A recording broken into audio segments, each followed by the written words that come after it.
જમ્મુ કાશ્મીરના પહેલગામમાં આતંકીઓ દ્વારા કરાયેલા હુમલાને લઈ આજે એટલે કે 7 મેના રોજ મોક ડ્રીલનું આયોજન કરાયું છે, જે અંગે લોકોમાં જાગૃતિ આવે તે માટે સુરત પશ્ચિમ વિધાનસભાના ધારાસભ્ય અને માજી કેબિનેટ મંત્રી પુણેશ મોદીએ ભાજપના કાર્યકર્તાઓ સાથે રેલીનું આયોજન કર્યું હતું। જમ્મુ કાશ્મીરના પહેલગામમાં આતંકવાદીઓ દ્વારા નિર્દોષ નાગરિકો પર કરાયેલા હુમલામાં 27 લોકો શહીદ થયા હતા, જેને લઈ પાકિસ્તાન અને ભારત વચ્ચે તણાવની સ્થિતિ ઊભી થઈ હતી। તો ભારત સરકાર દ્વારા દેશમાં અનેક જગ્યાઓ પર મોક ડ્રીલનું આયોજન કરાયું હતું। આજે એટલે કે 7 મેના રોજ યોજનાર મોક ડ્રીલ અંગે લોકોને જાગૃત કરવા તંત્ર દ્વારા અનેક કામગીરી કરી છે। તો લોકોમાં મોક ડ્રીલ અંગે જનજાગૃતિ આવે તે માટે સુરત પશ્ચિમ વિધાનસભાના ધારાસભ્ય અને માજી કેબિનેટ મંત્રી પુણેશ મોદીએ કાર્યકરો સાથે એક જનજાગૃતિ રેલીનું આયોજન કર્યું હતું, જેમાં સાંજે 4 વાગ્યે 2 મિનિટનું એક સાયરન વાગશે અને ત્યારબાદ સાંજે 7:30 થી 8 વાગ્યા સુધી બ્લેકઆઉટ અંગે પ્લે કાર્ડ દર્શાવી લોકોને સમજ અપાઈ હતી। આ રેલી પ્રાઇમ માર્કેટથી શરૂ થઈ પાલનપુર પાટિયા શાક માર્કેટ સુધી પહોંચી હતી। તો સાથે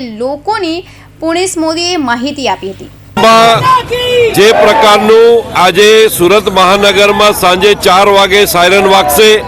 અનેક સ્થળો પર સાયરન વાગશે, અનેક જગ્યા પર મોક ડ્રીલ થશે, સાંજે 7:30 થી 8 વાગે અંધારપટ એટલે કે બ્લેકઆઉટ થશે। આ બધી પ્રક્રિયામાં જનતાને